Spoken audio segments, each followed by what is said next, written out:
Hail the barbarian horde. I'm Joe, and this time I'm flying solo. And this video is one that's taken from an original article I wrote on Substack, which was meant as a script for a video here. God's chosen king of Aquilonia, Conan, warrior of Christ, a warrior of many gods. Throughout the Conan stories, there are a number of themes that crop up, some of them repeatedly, others not so much. Amongst them are Conan's complex web of relationships with not just women, but other men, and even the gods. It happens that initially he proves himself very much a barbarian man with few real connections to the south. Tied as he was to the north in spite of his being alone in the world, or so we are to assume, with Conan weaving his way through the Hyborian world, so to speak. It would be in the south that he'd encounter women such as Bailey and Valyria, along with those such as Yasmina, among others.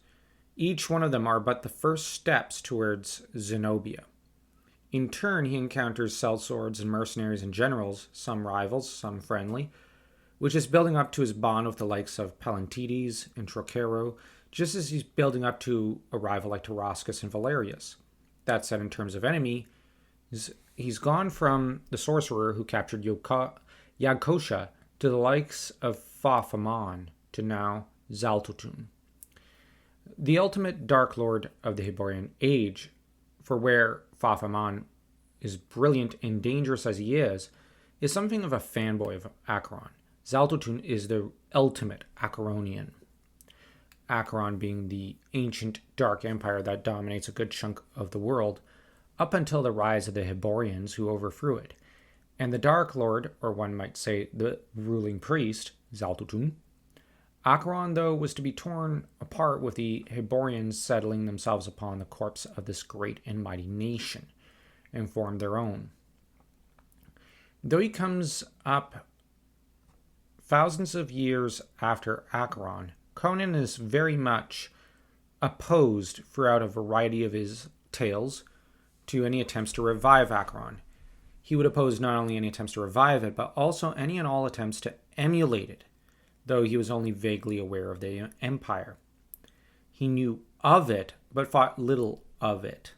It did not really affect his day-to-day life, so to speak, so that though knowledgeable in history, Conan does not afford it too much attention, not unless it's threatening his life, which, to be fair, happens kind of often. That said, Conan, ferocious as he is, and barbaric as he is, never allows himself to sink into mindless savagery. Keen to protect maidens and defenseless men and children, he is often seen being picky about which side he ought to fight for or against.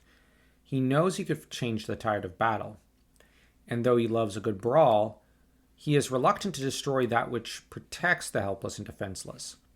It happens that Conan, when he is pushed, frustrated, or in other such times of duress, often calls out to Crom.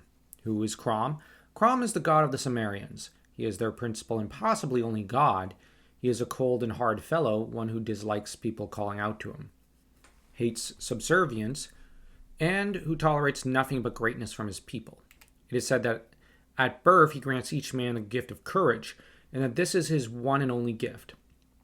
It is a great boon. However, the trouble is that it is also said that if a man calls out to him or otherwise prays to him, Crom will send down dooms and curses from atop the mountain he lives upon, so that he is not some pleasant Christian deity who looks after and loves his followers. To the contrary, he holds those who depend too heavily upon him in contempt and would prefer to destroy them than to assist them. He is not a god of mercy, nor is he for the weak. Now, this might sound like just a sort of deity Conan, fierce, proud, and regal as he is, could take to. But from the beginning, there's a kind of disquiet that seems to loom over the Cimmerian. Certainly, he likes his deity to an extent, or at least respects him.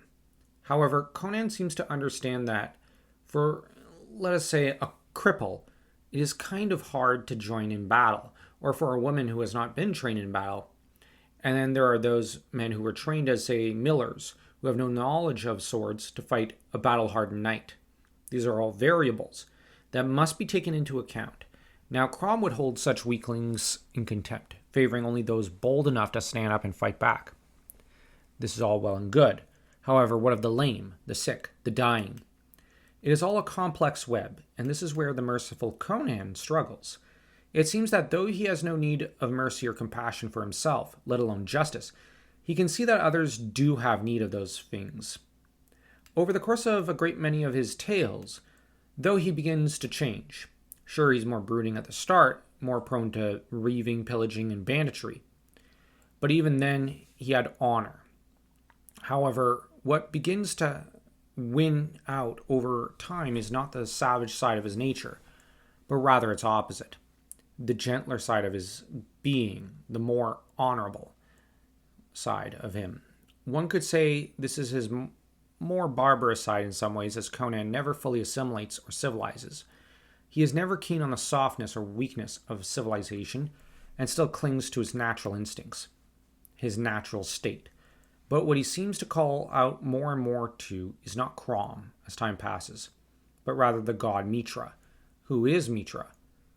He is theorized to be the Christian god, or perhaps an ex-be for him, with Epimetheus being the prophet or physical incarnation of that deity. It is Mitra who is most opposed to the Acheronian Stygian god set, who wishes to enslave mankind. Mitra, in contrast to his rival, wishes to uplift man and to save them from the darkness. In this way, he is similar to the Christian god, so that the hypothesis fits, especially when one considers how Robert E. Howard was himself Christian, and how the Hyborian Age is supposed to be an ancient history of our world, much like how Tolkien's Middle-earth is. It is therefore a fairly large thematic shift for Conan to go from using the name Crom as a curse or expletive to using Mitra as he does in The Hour of the Dragon. It is quite the change in nature, in view, so that though it is a minor thing, it is safe to assume it is important. Important because it marks out a seismic change in Conan's nature, in his ambition and in his vision of the world, as he goes from not worshipping any god to revering Mitra.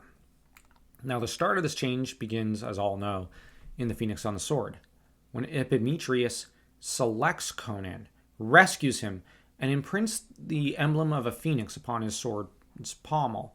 Moved by this act, and by how the god Mitra seems to be a god as strong as Crom, though gifted with considerably greater compassion for mankind, it seems Conan shifts ever so slightly towards favoring this strange southern god.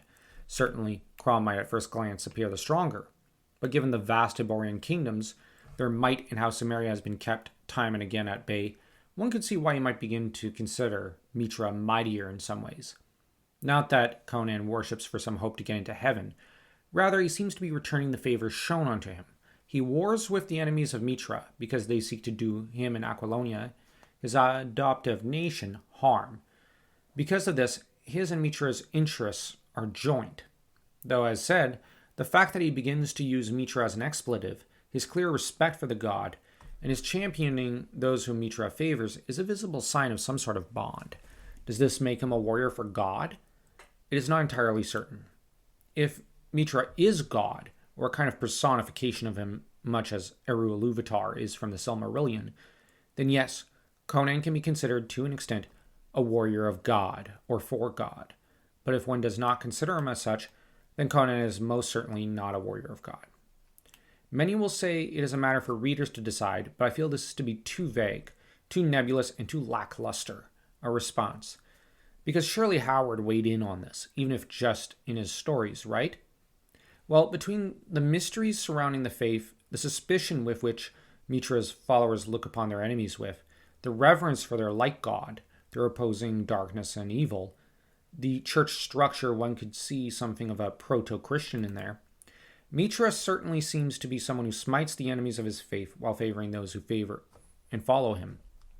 Given also how Howard derived inspiration for Conan from King Saul in the Bible, how Mitra prefers to leave things in Conan's hands and those of other mortals rather than intervening himself directly, working through others, one could say. It could be a fair assessment to say that yes, this is indeed God or an ex-be for him. An ex-be is no new thing since, as mentioned, Tolkien was working with this sort of idea in some of his stories. Sure, it is more nuanced and complicated to ascertain whether Howard was working with these sort of ideas. However, it is a conclusion that can be readily made nonetheless. It is only that where Tolkien refuses to tackle religion in Middle Earth to a large degree, as some might understand it, he wasn't knocking it over your head. Howard tackles it head on. He has corrupt priests, he has foolish priests, and even has priests who inadvertently bring down all the nations of the world. Why, for all his faith, Howard likely had some measure of criticism towards those who practiced it.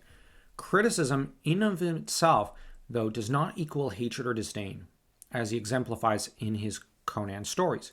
Criticism, if you will recall, is love, as I always say. And so it is, I suspect, where Howard is concerned and where maybe Conan is concerned as a character. If you enjoyed this video, don't forget to smash that like and that subscribe button, and to check out our book, Crown of Blood, and to subscribe to our newsletter over on Substack.